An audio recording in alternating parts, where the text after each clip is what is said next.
breeze flowing over all of you. Mind over matter. Hypnotism. Just like think it and be it.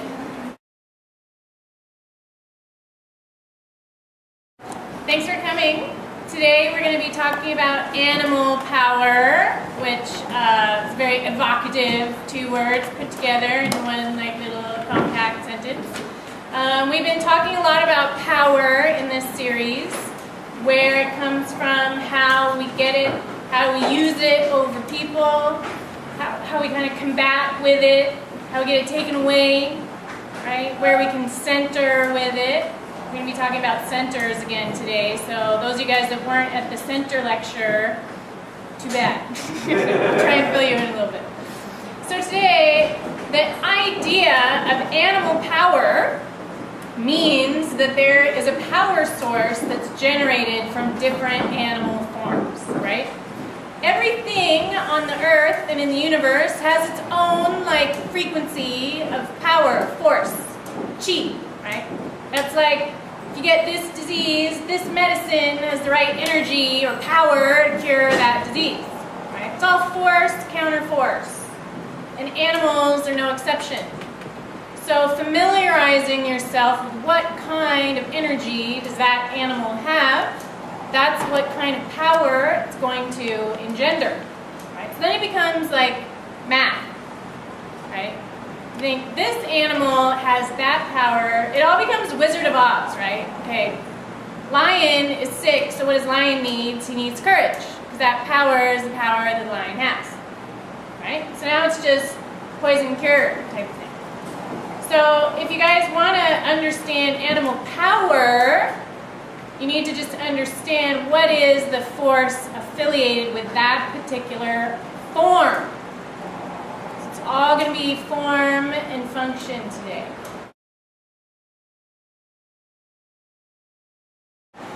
Animal. What's the first thing you think of in your head when you think animal? Just go. Don't think about it, just do it. Okay, so most of you guys probably thought about an animal. How many of you guys thought about you? Or people? Nobody! We're totally animals! Why don't you guys think about people? How many of you guys thought about bacteria? Nobody! You guys all probably talked about something with big teeth. It was really mean, or your high school mascot or something, huh? What's an animal that you thought of right away? A wolf! It's good. It's a good animal. But you have to broaden your brain so you think of what is an animal. What does that include? Because if you're going to think of animal power, you think the only animal with power is the wolf. Now you just shut out all the bacteria power. You just shut out all the otter power. Otter's a super powerful animal. It might not be a wolf. There's a lot of power in that form that will suit a specific purpose. That form suits a purpose. So it's always good that everybody wants to be tough and mean and carnivorous and badass, but sometimes we need to incorporate other kinds of animal power, right? What if you need to be kind of sneaky? Maybe you can't be all wolfy all the time. You gotta kind of sneak around, right? So you gotta think of a sneaky animal, like a snake maybe. So you can kind of go by unnoticed, right? That's when you're a teenager and you're trying to get into your bedroom without your mom smelling your breath. Think snake power, right? Totally works. So when we think of the word animal, it's actually way more inclusive than just that first image that might pop into your brain. The word animal actually comes from animate, anima, animus, which is where Jung took it later, which basically is spirit or life. It's alive. So if we're thinking animal power, that's the source of power of life forms. Anything that is alive, you can draw from the animal power. It has life. Oh, so what if you're a pantheist like me or a pagan?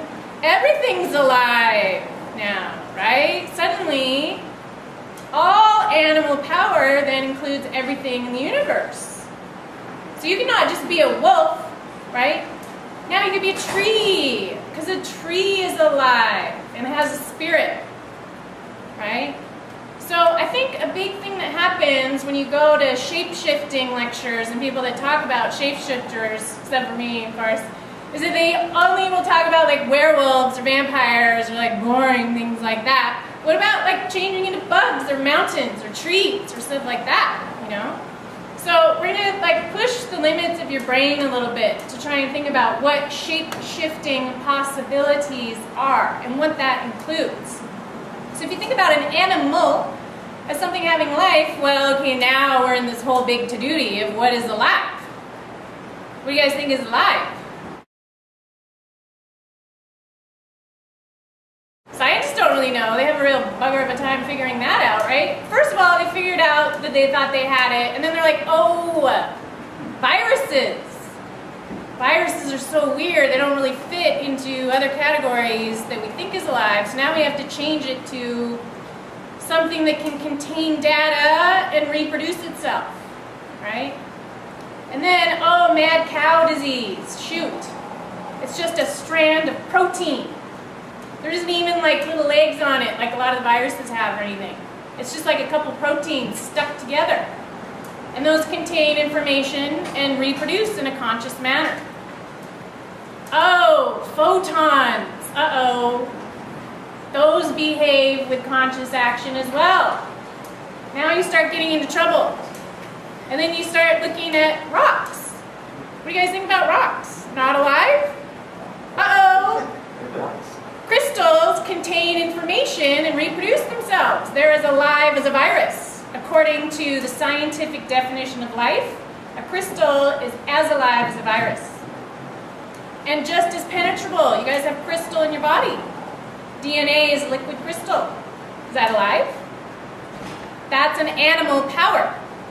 Now DNA is an animal power, right?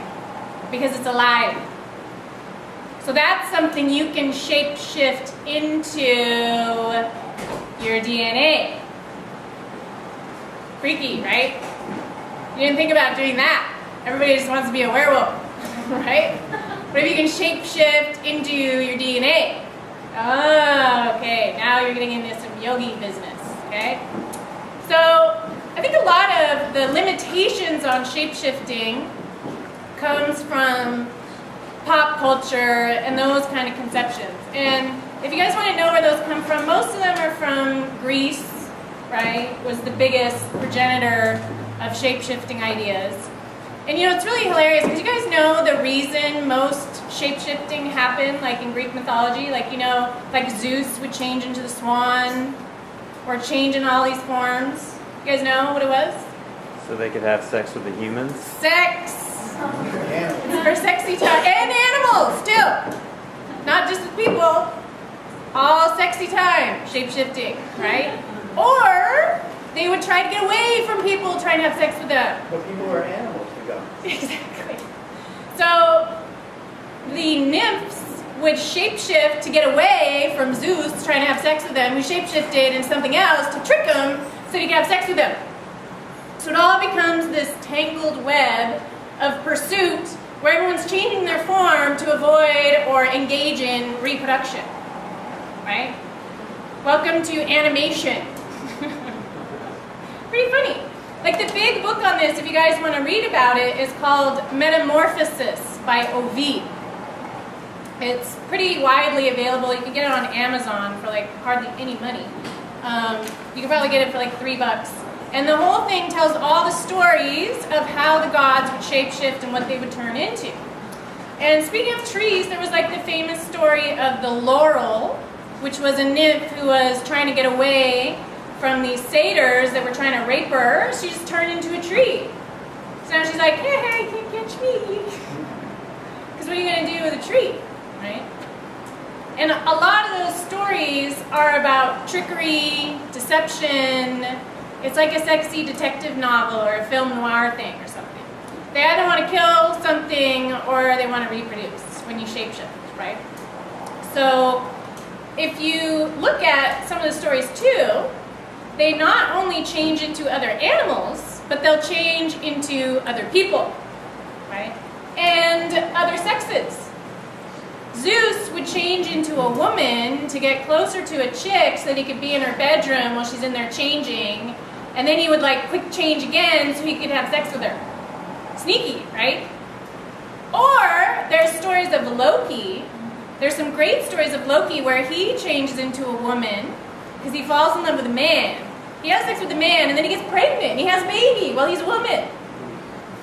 So he has a baby and then he changes back into Loki again. That's a pretty good trick, right? If you guys think that's a good trick, how about the trick that happens when you get a bunch of chickens that are all ladies in a chicken coop, and one of the chickens turns into a rooster? You guys know that happens? It's called chimerism. Suddenly the chickens are a little Zeusy, huh? They just did a little shape-shifting so they could have sex. They changed their form, right? In a very real biological sense. And it's always crazy to me that everyone focuses on, I mean, we are going to talk about vampires and werewolves because they're really fun, but when you just focus on those, you can talk about how shape-shifting actually happens, like on planet Earth, in animals, in nature, right? How about a dragonfly? Shapeshifter, metamorph. Do you guys know how a dragonfly starts out? Like as a nymph, right? And then it makes its little skin come off and it pops out and it has a new form. So it had a dragonfly form growing on the inside of the larva nymph, and it like cracks open its back and out pops a dragonfly. Shapeshifter. Okay, you guys want to get really crazy? Tadpoles. I talk about this a lot because people don't understand how crazy tadpoles are. Do you know what happens when a tadpole changes into a frog? It absorbs the tissue that was in the tail back into its body, and those same cells grow into legs. So it like goes just like that. And then it had gills and an entire system in its body to allow it to breathe water. You guys know what happens? The gills close, the tissue taken from that goes up, and it grows lungs inside of its body.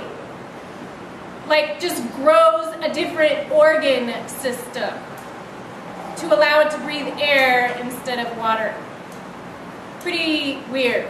That's a physical tissue cellular alteration where it actually grows organs to perform a different function. There's also a species of eel that once they reach maturity, their organs shift from the front to the back. They just move. Like their excretion system is up at the top first and their heart and lung is down at the bottom. And then they reach maturity and they just wander and shift and dissipate and then move places.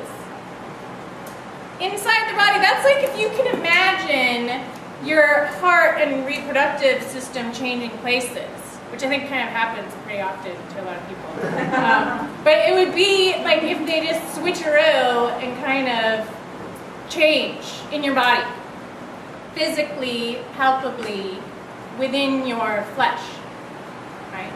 Within your flesh. So if you think that form is something that is set, that is final, that is immutable, just think about tadpoles. Consider the form that you reside in, your body. It might be kind of crazy for you to stretch your brain and think about that you could just change into a wolf, right? But what about the fact that you were once a zygote? You were once a single cell. This whole thing of you that's sitting here in front of me right now, maybe some of you have some zygotes inside of you right now. I don't know. It's possible, right? But you guys all started as a single-celled organism. That existence, that physical resistance was your structure at one point. And what did you do? Shapeshift into fetus, into baby, into grown-up, and eventually you're going to shapeshift again. Right? What's the next form that you're going to take after this form? Do you have any control over that? Do you guys think you have any control over your form and what happens to it? Do you think you could stick yourself in a hen house and turn into a rooster? Think that's possible? Do you think that sex can spontaneously change in grown human adults? There's a lot of documented cases of it. Usually, it's triggered by chemicals like xenoestrogens. They call it sex reversal. And this is pretty fun for you guys that like to research this kind of thing. There were cases of boys that reverted into females in Germany because they lived very close to a chemical plant that was making bisphenol A, which is in all of our plastic water bottles that leaches into everything, right? So you can have full-on sex reversion spontaneously occur or be generated by a response to a chemical present in your body. Does that sound freaky? It's pretty freaky. I don't know. If you're used to being a boy or a girl, you might get upset, depending on your personality, right? So I think it's important to think about, like, what does it mean, like, form, right? And I looked up Metamorphosis is a pretty good word, right? Good band name, I think. If you look up Metamorphosis, which means change your form, it's crazy because the definitions always go back to one word, sorcery, and then another word, Morpheus. And Morpheus, that's morph, is change, but he was the dream guy, right? If you go into the Greek stuff, he was actually in charge of dreams and stuff like that, right? Like if you look up Morpheus, it's the name of the god of dreams in Ovid. He was the son of sleep, and he was the maker of shapes, the maker of form. So he made the shapes. Well, that's kind of crazy because that means that all forms are made in dreamland, right? Now all of a sudden, there's the ability to create a form. Where does making the form take place? In dreams. Dreamtown, Bardo. Not here, somewhere else. And this is kind of crazy just because of all this business with the Higgs boson particle that they're looking for, right? You guys know what the purpose of the Higgs boson guy is? Anybody know? It's supposed to give mass amongst the particles. It gives form to things, right? Gives the mass, decides what they are exactly. It says, okay, you're going to be this, spinning this direction quark, you're going to be this particle, you're going to be this particle, you're going to be that. It's like Morpheus, right? It's the assigner of form. Where is the Higgs boson? Why can't we just see it all the time? Why do we have to get a 17-mile particle accelerator in order to see a glimpse that it's there? Because it's hidden. You can't see it. Where is it? We don't know. In order to see it, you have to see a reaction from another particle. You can't see it directly, kind of like God, right? You can't look at God directly. All you can see are the angels around him because his face is too bright. You can't see the God particle directly. You have to see the reverberations. So it's not quite there, that form giver, thing that gives the form. So just going along on my little trip-out trips that I go on, I look up form, because that's a big doozy of a word. Wait, let me see if I can find it.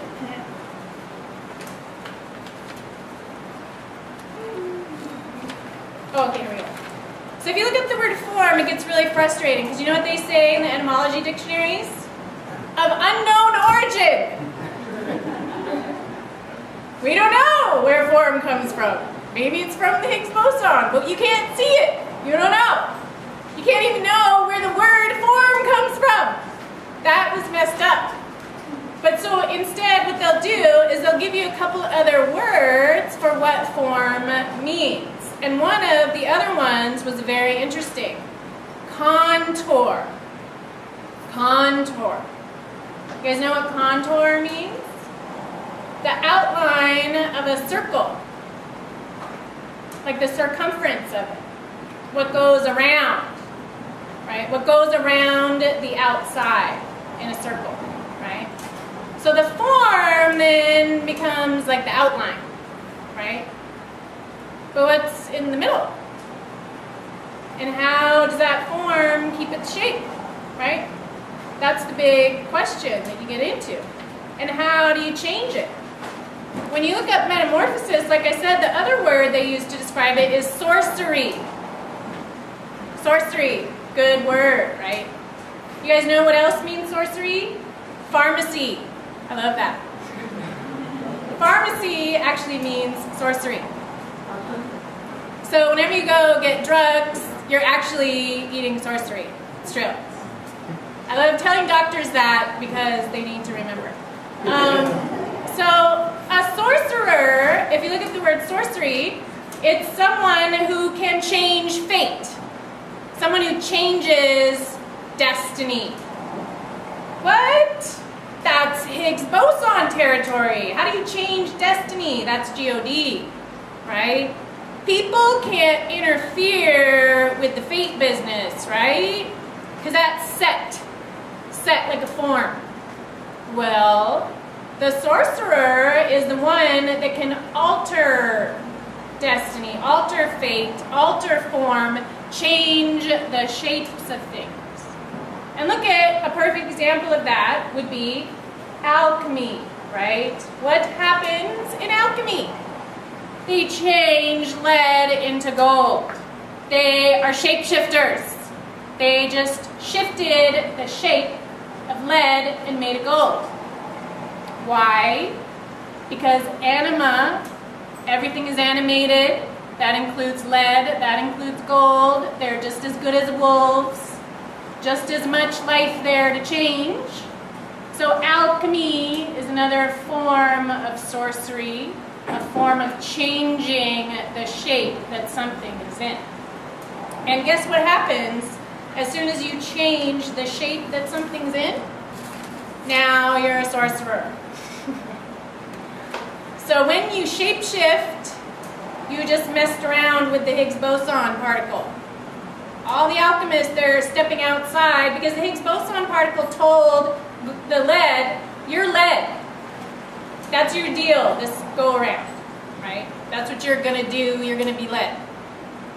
Then a consciousness comes around and says, no, you're not gonna be lead anymore, now you're gold, right? You guys see where that goes? It's pretty crazy when you start to think about it. And if you look at the old alchemy books, like I was reading in Carl Jung's Mysterium Conjunctionis, that great big fatty book that he like kind of wrote all his culmination of all his research from.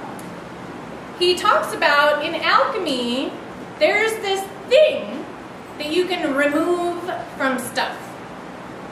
That thing is called the spirit, or the anima, or the animus. It's like, this is a really good way to describe it. It's like when you make booze. You have like a potato, and what you do is you remove the spirit from the potato. And that's what makes vodka, right? Vodka is actually the removed spirit from the potato.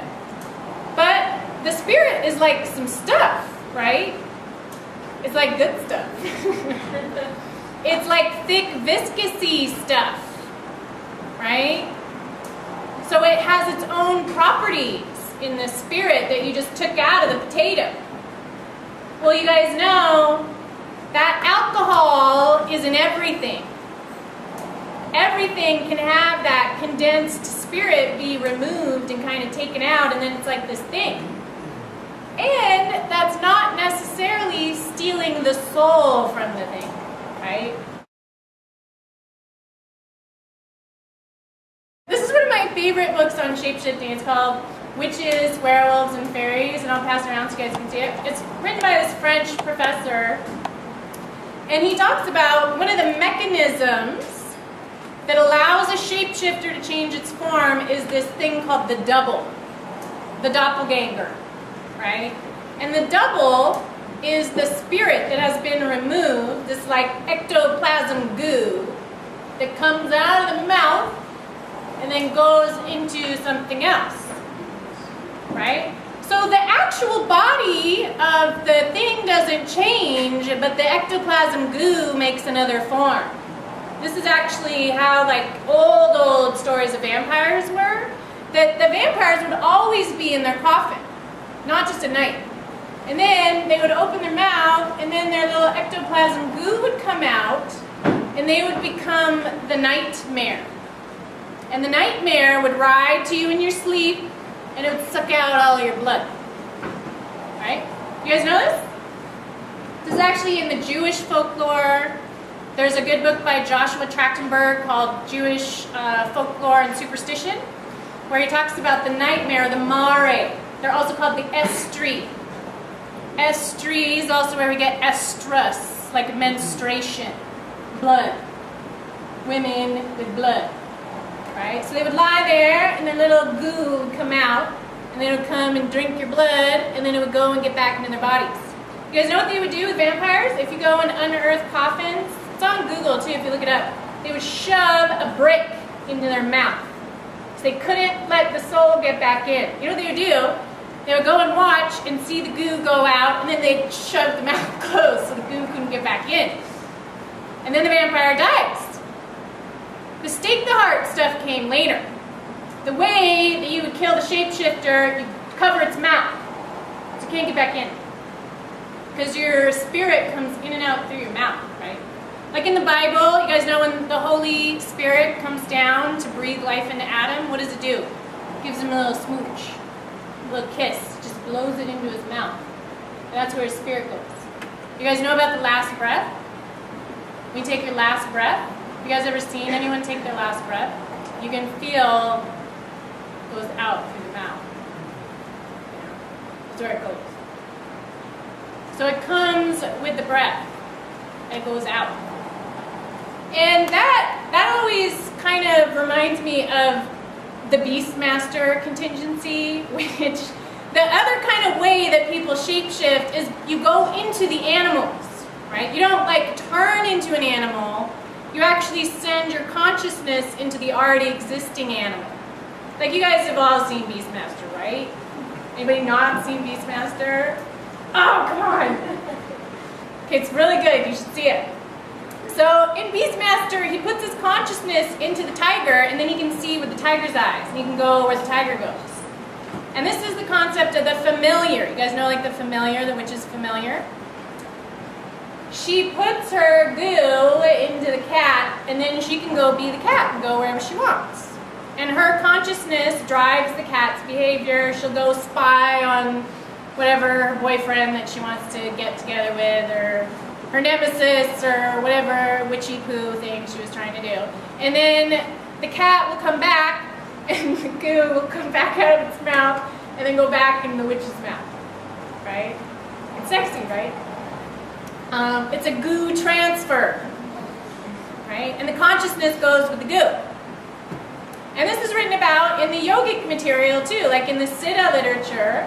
You can put your consciousness into not just animals, but people too, which is, I wouldn't really recommend doing. You don't know what's in other people's head. But it was like a thing that the yogis would do. Like, you know, there's always that famous story I always talk about, Nagarjuna, who started Buddhism in Tibet. He put his consciousness into the body of a king so he could have sex with all the wives of the king, right? Of course, that's what you do if you have that superpower. So you can take it out of you and put it into somebody else. And this is how you assume an animal power. It's about taking on the consciousness of that form. You're shape-shifting, changing your form to the form of the animal.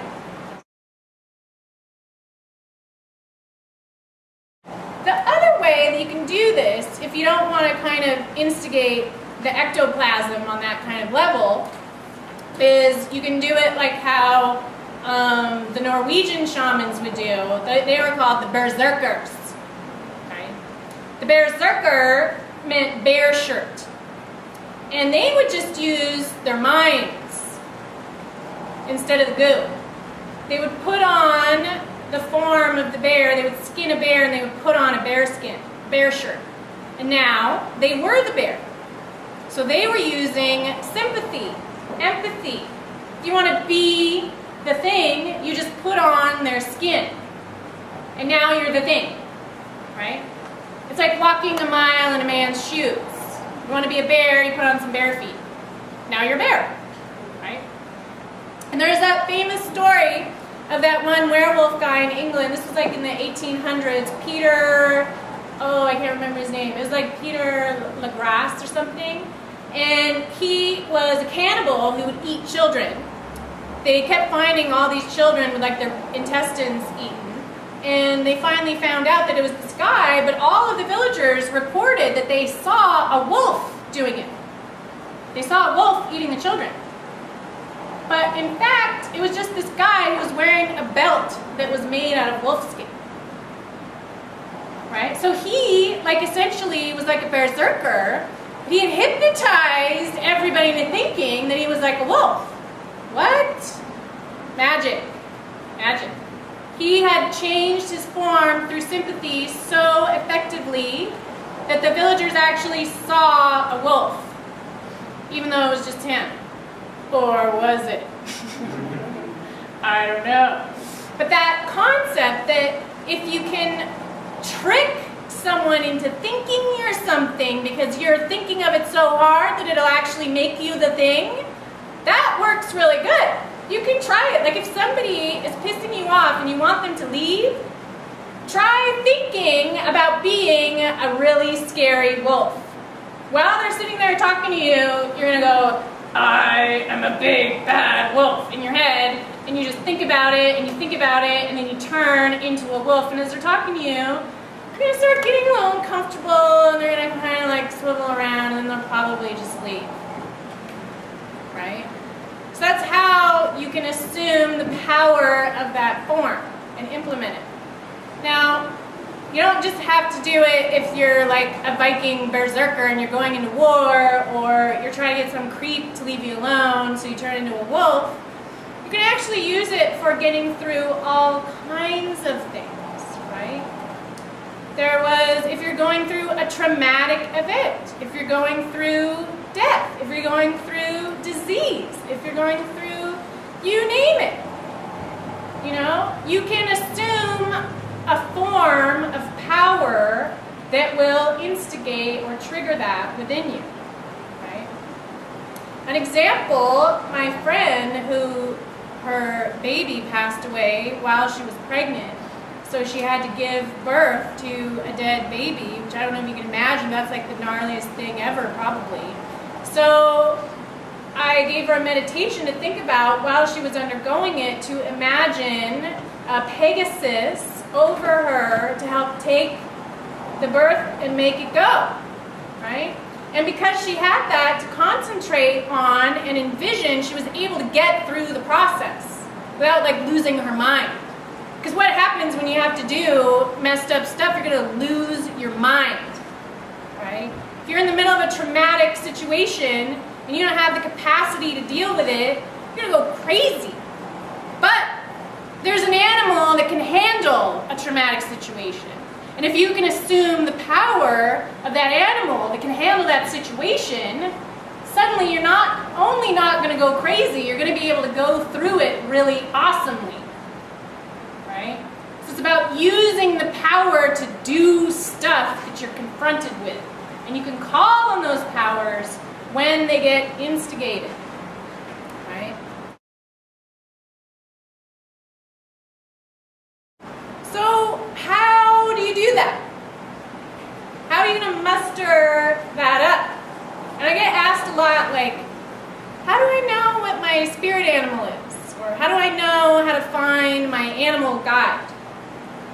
Well, I think that certain people certainly have particular animals that are on your side, but again, to push your brain a little bit, It's everything in the universe that you have as an animal spirit guide. Okay? There's certain ones that will show up predominantly for people. For me, I have great white shark, I got tiger, I got, all kinds of little buddies that show up all the time. But that doesn't mean that's what you're limited to. You're unlimited. So how do you get there? Well, one of my favorite things that most people affiliate with being an animal, and this is one of my all-time favorite discussions to have with scientists. Not that I have any beef with scientists, but it's just fun to talk about certain things with them, is instinct. Instinct. Do you guys know what that word means? It means knowing something without ever learning it. Knowledge that comes from nowhere. This is how they actually define it. Like when I'll ask a scientist, it's like, oh, they just know. How do they know? They just know. It's knowledge that comes from nowhere. What kind of an answer is that? No answer at all. So they'll tell you, like, how does a baby know how to eat from your breast? How does that happen? The baby just came out. You can't teach it. You can try and teach a baby how to breastfeed, but I'll tell you what, you're going to cry. Because you can't do it. It comes and arises from inside of them out of an instinct. Okay? There was the famous philosopher Immanuel Kant, who describes instinct as what he calls a priori knowledge. A priori. Do you guys know what that means? Before form. Before there was stuff, there was this. So instinct is something you know before you even came into form. But how does that happen? What does that mean? Well, if you look up the word instinct, funnily enough, it comes from stinguere, which is like sting, like a wasp sting, or a point, or a prick. You guys remember me talking about the prick? The prick is also the center, because you take a compass and you make a hole. You prick it, and that's the center. So instinct is also that same wasp sting, that point that makes the hole where things come out of. Like the center of our galaxy is a supermassive black hole. That's the prick. That's the point, right?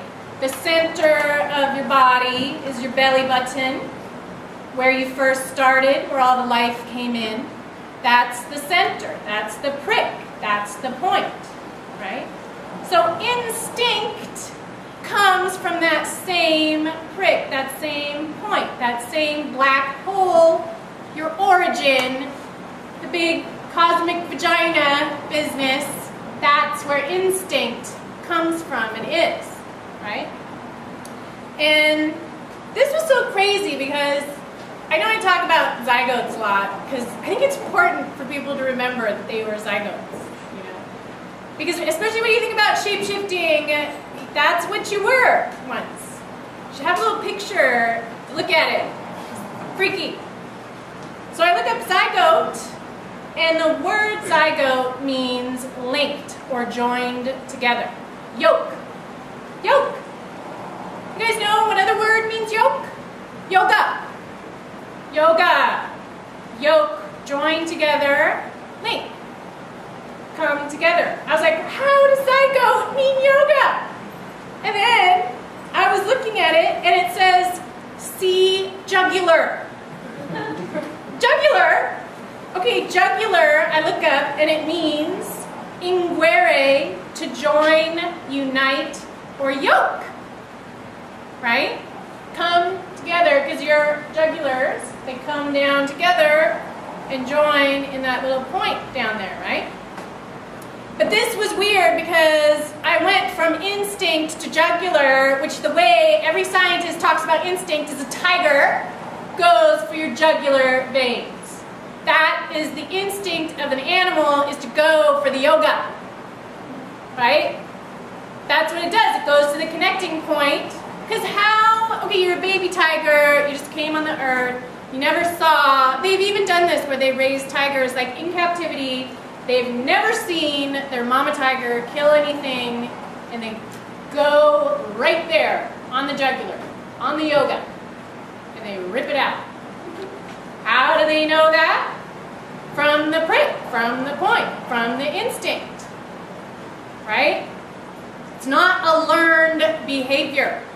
They didn't see it, no one taught them how to do it. They just understand that if you do yoga on the jugular, then you get to eat, right? Just like the baby understands, it feels a thing in its body. It doesn't even know what hunger is. It's just been in your womb. Everything was taken care of from this prick, from this point, from its belly button. That's how it breathed. That's how it got its food. That's how it did everything. How the heck is it supposed to know it has to eat now? But instinct tells it, oh, I better find a jugular, right?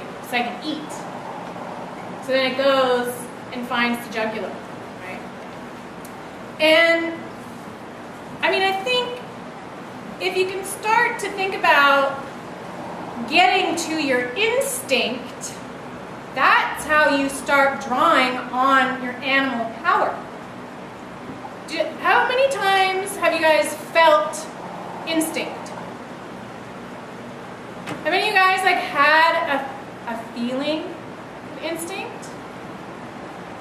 It happens less and less because we don't hang out in the woods, you know, where we have to like rely on something other than our iPhone to tell us what's happening. You know, most people go camping with their iPhones, and instead of instinct, they're like Googling stuff, you know. But instinct is a priori iPhones. So you can't find it out that way. You have to feel it. It's a feeling that you know something you have never learned before. That some information comes into you that you haven't learned, you haven't experienced, you haven't seen, you haven't heard, but you know it sure as the day you were born, and it fills your whole body with the knowledge that you know this thing is true. How many of you guys have had that feeling? So more people raise their hand. Your instincts don't turn off. You just don't listen to them, right? Your instincts are in your flesh, they're in your cells, they've been with you since you were a zygote. It was a priori, pre-formed. So if you can touch your instinct, you can touch the thing that you were before you were this thing. And then all of a sudden, in that place of instinct, you can get access to the a priori, to the black hole, to cosmic vagina, to the animal power, the power of the life forms. But you have to allow it to come out of your center.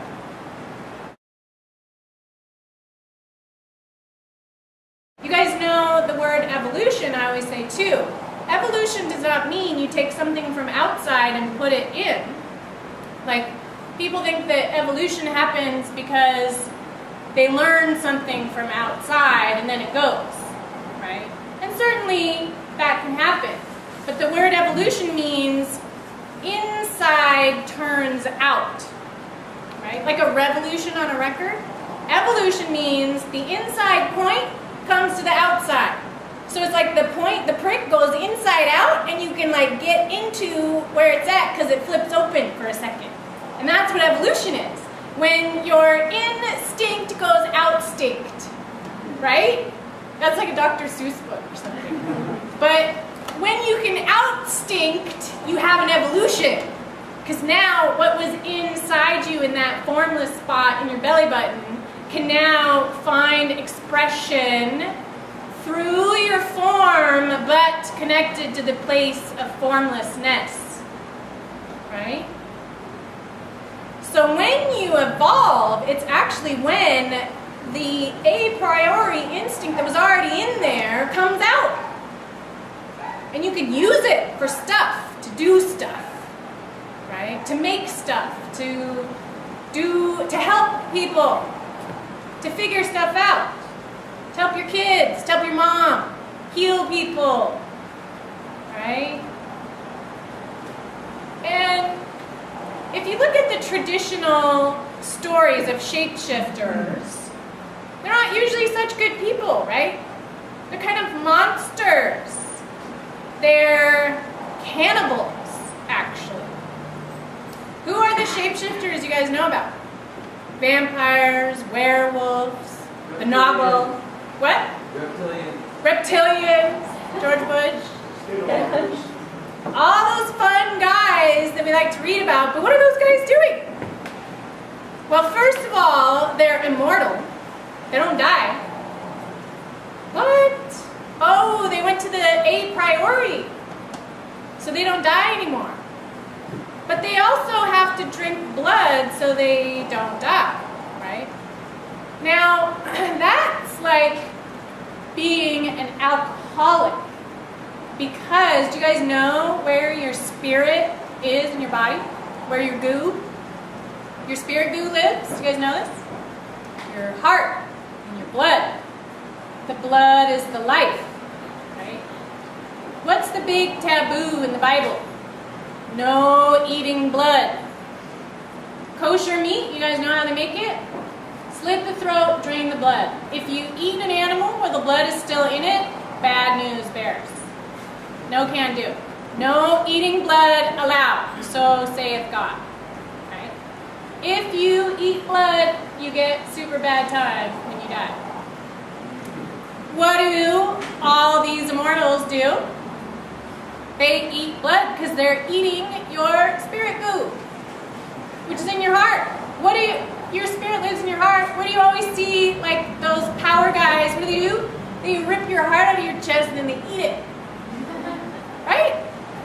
What are they doing? They're eating your anima. Not enema, your anima. That would be gross. So, your heart is containing that vital fluid, that etheric ectoplasm that you can separate, and they want to eat it. So why? So they don't die. Now, do you think all shapeshifters have to be that way? No, you could be a good shapeshifter, right? You don't have to do it to get immortality and live forever just so you have to keep eating hearts out of people's bodies. But those are the stories that became popularized. Why? Because they're sexy.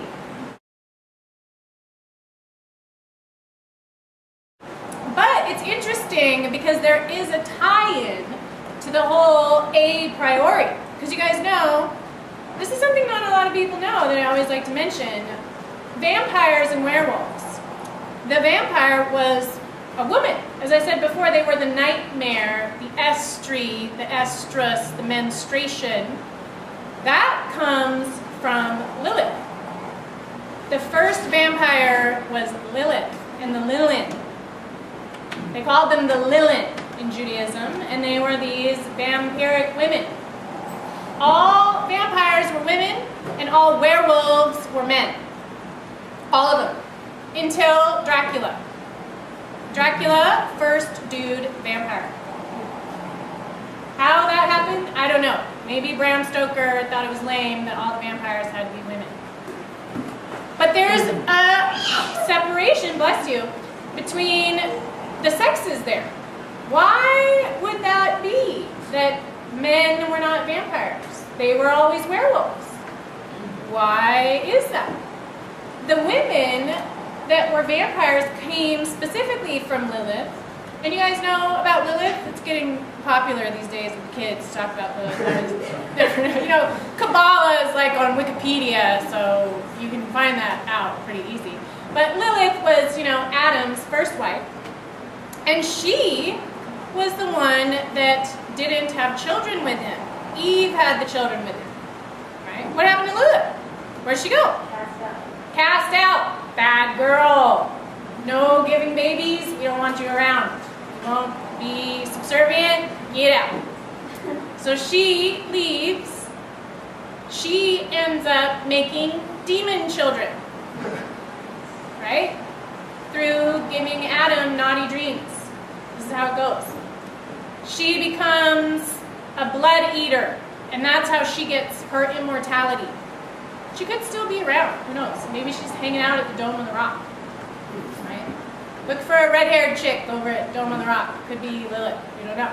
They still put up signs over the cribs in Israel that say, "Let not Lilith enter here." So she doesn't come and eat their baby. That's what that's for. Those hamsas that are so popular in Silver Lake, those are anti-Lilith demon eyes. It's true. That's anti-vampire. No, you wear them around your neck. No vampire, please. Right? It's funny because a lot of the dudes I've seen with those, I'm like, you're a total vampire. But so those first vampires are the dark feminine. The dark feminine, right? That darker version of a woman that creation comes from. What's that? A black hole. Right? What's the black hole? The black hole is the center. It's where we come from. At the center of the galaxy, the supermassive black hole is the thing that created the galaxy in the first place, right? So Lilith, that vampire, is the first dark woman. She is the Higgs boson that is hiding, that just gave me goosebumps, so that's how you know it's true. That is hiding, that we can't see, that is forbidden, that is giving forms to things. That thing giving the form. Once you can access the instinct, you can go to the Lilith place, the place where the forms get made. The dark, feminine, vampire place. But you don't want to eat babies, right? So you want to utilize invoking forms of power for what? You guys think it's cool to invoke vampire chick when you're after a dude? You guys know what's going to happen if you do that, right? They're just going to follow you around forever and you'll get bored of them eventually. So, or you just kill them. So that's no good either, right? So make sure that when you utilize the force of the animal, people do it all the time. They don't know what they're doing, right? When they're fighting with each other. You're gonna turn it. You guys know, like, that's a favorite mom saying. You guys are acting like animals. You guys are being like dingoes. I say that a lot. So, when you consciously invoke an animal power, you can do stuff, right? And don't just think animal like wolf or, otter, although otters are awesome. You can do like bacteria, you can do plant, you can do tree. How about this? How about this? You guys know one of the main causes everybody dies from, besides heart disease, you guys know what takes out everybody when you're old? Pneumonia. Pneumonia. You guys know what pneumonia is? Pneumonia is a bacteria that lives in your body your whole life. Your whole life, pneumonia is in there hanging out. Starts to creep you out when you think about it. It's just hanging out, waiting for you to get weak so it can go, I have pneumonia and I'm going to take you over. That's what happens. You get weak enough, pneumonia goes, oh, can't fight me back anymore, huh? Cool, I'm just going to move right in. And that's how you go. So, that pneumonia is part of your body, it's part of your form. What if you shapeshift animal power of pneumonia while you're sick from pneumonia? What do you guys think about that? What do you guys think about shape-shifting into cancer if you got cancer? Then you're putting your consciousness in the cancer consciousness, and suddenly who's driving? Cancer cells or you? So who's going to drive that force? Who's going to drive that form? Are you going to drive the form of the cells making the cancer? Maybe you can. Maybe you can. Right? Why not? They're in your damn body. They're part of your consciousness. You guys think there's stuff in you that's not in your consciousness you can't access? You guys really think that? What do you think? No. Yeah! It's true. So push your brain a little bit and get into all your parts and know your parts. What all is in there? It's hanging out in there. What you got? Put your brain in it. Shape shift into zygote form and go and look around in there. Like a little submarine. Right? Cruise around like those sci-fi movies where you're like inside. Do you guys ever watch them? The inner space type ones where they just cruise around and go in there? That's good meditation. Just be like a little submarine and cruise around and look around at everything in there. And check it out. Shape shift into submarine and go inside your body. Yes. Right? Check it out. So invoking animal powers isn't just for fighting and showing off and being sexy, although that's what we hear about all the time. You can use it for lots of stuff, like getting through terrible things, like fighting disease, like helping people, and all that kind of good thing. So try and invoke animal powers that are helpful too, not just fierce and gnarly. You know? And then to close, I wanted to read this little quote from my own book. So lame. It's like wearing your band's shirt at a rock show. Right? Is that like what it is? But I didn't write it. It's a quote from Hermes Trismegistus. And I'll leave you with this. He says, "Make thou thyself to grow to the same stature as the greatness which transcends all measure. Leap forth from every body. Transcend all time. Become eternity. Conceiving nothing is impossible unto thyself. Think thyself deathless and able to know all arts, all sciences, the way of every life, right? All animal forms. Become more lofty than all height and lower than all depth. Collect into thyself all senses of all creatures, of fire and water. Think that thou art at the same time in every place, in earth, in sea, in sky, not yet begotten, in the womb, young, old, and dead, and after death conditions. And if thou knowest all things at once, times, places, doings, qualities, thou canst know God." Woo! Pretty good, right? Yay!